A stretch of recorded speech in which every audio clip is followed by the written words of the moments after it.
This week on DevKit Weekly, we're going to be reviewing and raffling the Arduino Uno R4 Minima.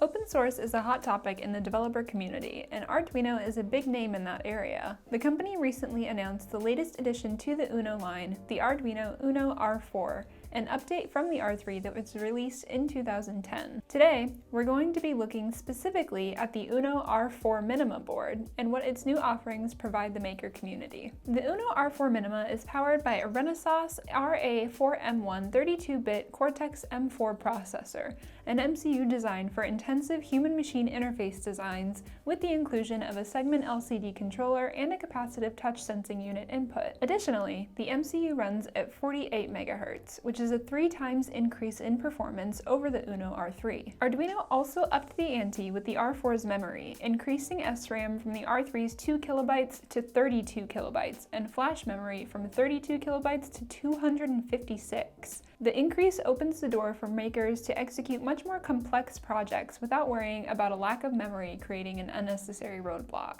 Though the R4 maintains the same form factor, 5-volt operating voltage, and Shield compatibility as its predecessor, there are also some other much asked for additions and updates to the new board's hardware, including a CAN bus and a SPI port that'll help minimize wiring and ease connection of multiple shields for parallel tasks, a 12-bit analog DAC for better analog output accuracy and precision, and a USB-C port for power supply and programming instead of the previously used USB-B. Arduino also announced an early adopter program for authors or maintainers of Arduino libraries or projects in order to identify and address any potential software incompatibilities that may arise with the R4 switch to an ARM-based processor. But any libraries or examples written exclusively in the Arduino language should experience few to no software compatibility issues. So the huge library of shields, tutorials, and code developed for the R3 will still be available for use with the new R4. It's worth a quick mention here that if you're looking for something like this, but with some additional connectivity power,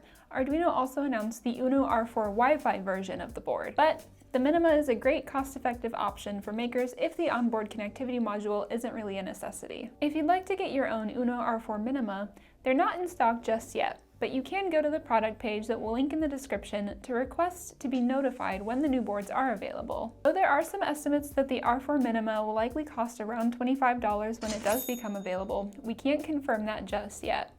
But if you'd prefer something a little bit more solid price-wise, you can always enter this week's raffle linked on screen now and in the description below for a chance to win this board right here for free. That's it for this week, so as always, thank you for watching, good luck in the raffle, and we'll see you on the next episode of DevKit Weekly. For more content from embedded computing design, including behind-the-scenes footage, raffles, giveaways, and just cool stuff that we're doing in general, visit us on social at the links provided in the bio below.